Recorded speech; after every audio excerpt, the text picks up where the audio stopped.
तुम्ही जर आत्ता कालभैरवाच्या देवळात रत्नागिरीत गेलात तर तुम्हाला एक लक्षात येतं की तिथे पावित्र्य आहे, तिथे सौंदर्य आहे, तिथे भाविकता आहे. पण त्यापेक्षा तिथे असं काहीतरी आहे जे आपल्याला सगळ्यांना तिथे मोहित करून टाकतं. तर ते काय आहे? तर कालभैरवाची तिकडची मूर्ती. त्याहीपेक्षा तुम्ही जर भैरीदेवाच्या बाहेर तिकडे बघितलं तर काही जुन्या मूर्तीसुद्धा ठेवलेल्या आहेत. काळ्या दगडातल्या त्या जुन्या मूर्ती काही लोकांचं लक्ष 100% वेधतात. आणि मग आपल्याला लक्षात येतं की ह्या पूर्ण देवाला काहीतरी एक वेगळा स्वतःचा इतिहास आहे. आणि मग तो इतिहास नक्की काय आहे? ती कालभैरवाची मूर्ती नक्की तिथे पहिल्यांदा कोणी आणली, त्यानंतर ते मंदिर कोणी बांधलं, त्यानंतर अजून काय काय वेगवेगळ्या गोष्टी घडल्या, ह्या सगळ्याची उत्तरं आज आपण या व्हिडिओमध्ये बघणार आहोत. नमस्कार, मी राधेय अँड वेलकम टू इतिहास मॅटर्स.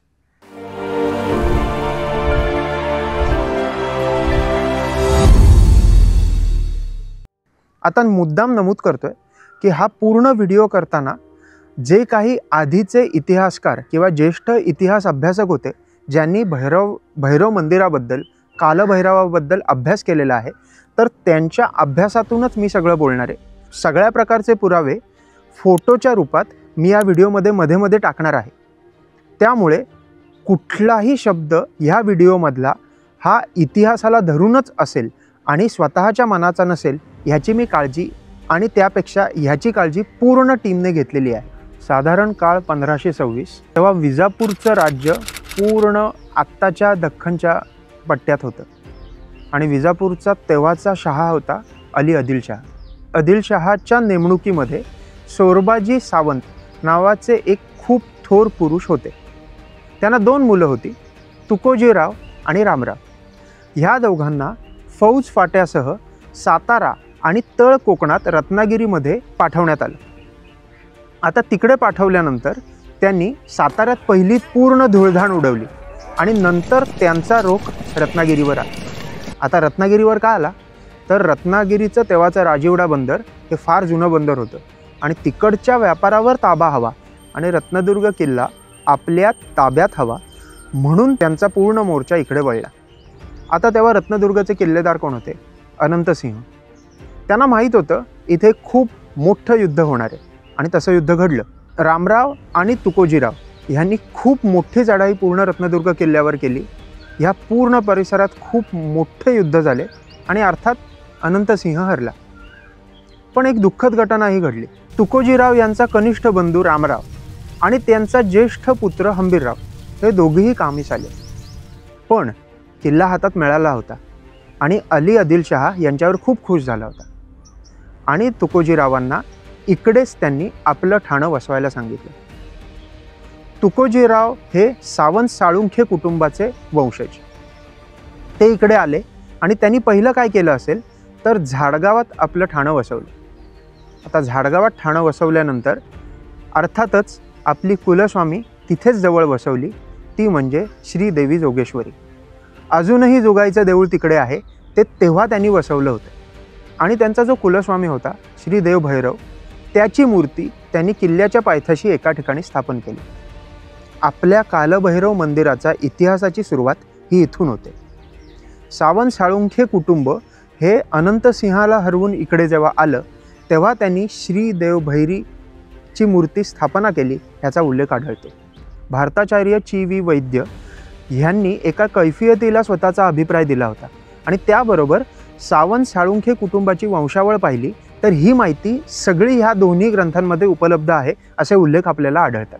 आता आपण पुढे जाऊ 1731च्या काळात.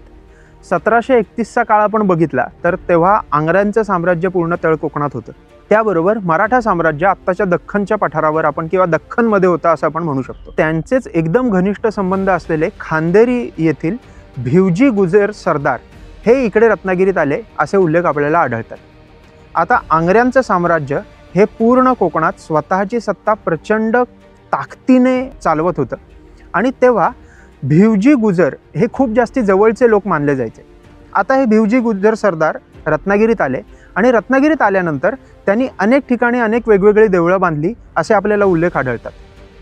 आता ती देवळं कुठली, तर सर्वात पहिलं म्हणजे विठ्ठल मंदिर. आपण जेव्हा देवळात आत गाभाऱ्यात जातो तेव्हा एका लाकडावर कोरलेलं आहे, त्याच्यात आपल्याला ह्याची माहिती उपलब्ध होते. रियासतकार गो स सरदेसाई ज्यांनी पहिल्यांदा मराठ्यांचा इतिहास किंवा मराठ्यांची रियासत ह्याच्याबद्दल ग्रंथ लिहिले, तर त्याच्यात आंग्र्यांबरोबरच गुजर ह्यांचं आरमार खूप जास्ती प्रबळ होतं असे उल्लेख आढळतात. आत्ता आपण जे गुजर म्हणालो ते गुजर म्हणजे ह्याच उल्लेख केलेल्या गुजऱ्यांपैकी एक.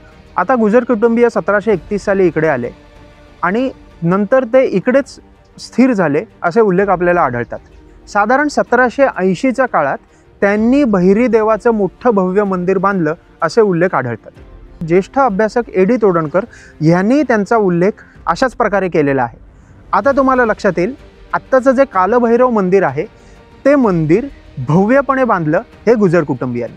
आता आपल्याला लक्षात येतं आहे ह्या दोन्ही कथांवरनं, साधारण 1526 साली जेव्हा सावंत साळोखे कुटुंबातील लोक इकडे आले तेव्हा त्यांनी बहिरीच्या देवाची मूर्ती इथे स्थापन केली आणि त्याच्यानंतर साधारण 200-250 वर्षांनी गुजर कुटुंबियांनी इथे खूप मोठं देऊळ बांधलं असे उल्लेख आपल्याला आढळतात. पण 1976 नंतर एक महत्त्वाचा बदल घडला. 1976 नंतर इकडची जी खोत मंडळी होत त्यांची देवळावरची मालकी जाऊन एक मोठा ट्रस्ट स्थापन करण्यात आला. बहिरी देव हा 12 वाड्यांचा मालक आहे आणि त्याच्या देवळाची मालकी ही 12 वाड्यांच्या सगळ्या विश्वस्तांची हवी असा विचार करण्यात आला. कोर्टानेही तो निकाल 12 वाड्याच्याच बाजूने दिला. तर तो ट्रस्ट कुठला? तो ट्रस्ट म्हणजे श्री देव भैरी जोगेश्वरी नवलाई पावणाई तृणबिंदुकेश्वर ट्रस्ट. 1976 पासून आत्तापर्यंत ह्या ट्रस्टद्वारेच पूर्ण शिमगोत्सवाचं आणि कालभैरव मंदिराचं कामकाज चालतं. आत्ता त्या ट्रस्टचे अध्यक्ष आहेत रवींद्र प्रभाकर तथा मुन्ना सुर्वे. त्यांच्या अध्यक्षतेखाली 12 वाड्यातले सगळे भाविक आनंदाने शिमगोत्सव साजरा करतात आणि पुढचे अनेक वर्ष हाच ट्रस्ट ह्या पूर्ण कालभैरव मंदिराचं कामकाज बघणार आहे हे नक्कीच. आता हा सगळा झाला इतिहासाचा आणि कोणाची कधी त्याच्यावर सत्ता होती किंवा मालकी होती आणि कोण त्याचं व्यवस्थापन बघतं, हा सगळा इतिहास आपण आता बघितलेला आहे. पण त्याहीपेक्षा भैरीबुवा फक्त काही त्या भैरी मंदिरातच स्थापन झालेला आहे आणि तिथेच आहे का?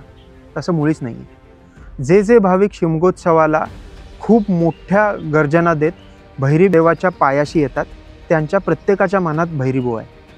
त्याबरोबर असेच आकर्मानी जे मुंबईत पुण्यात किंवा इतर ठिकाणी कामाला आहेत ते पूर्ण भाविकतेने सगळी कामं टाकून सुट्टी घेऊन कशाही प्रकारे शिमगासाठी आपल्या घरी इथे रत्नागिरीत येतात, त्यांचा भैरीबुवा आहे, त्यांच्या मनात भैरीबुवा आहे. त्याहीपेक्षा असे खूप लोक आहेत जे आता कामानिमित्त देशाच्या बाहेर गेलेले आहेत. त्यांना खूप वेळेला काही कारणास्तव परत येता येत नाही. पण जेव्हा शिमग्याचे इथे बोल सुरू होतात आणि इंस्टाग्रामवर किंवा सोशल मीडियावर व्हिडिओ बघतात तेव्हा ज्यांच्या डोळ्यात पाणी येतं आणि शिमग्याची ज्यांना आठवण येते त्यांच्या मनातसुद्धा भैरीबुवा आहे. तो आपल्या मनात आहे आणि तुमच्याही मनात आहे. इतिहास मॅटर्सतर्फे हा इतिहास सांगण्याचा प्रयत्न, हा इतिहास ज्यांना माहीत नाही आहे त्यांना प्लीज तो फॉरवर्ड करा. हा व्हिडिओ आवडला असेल तर लाईक करा, शेअर करा, सबस्क्राईब करा आणि अजिबात विसरू नका इतिहास मॅटर्स.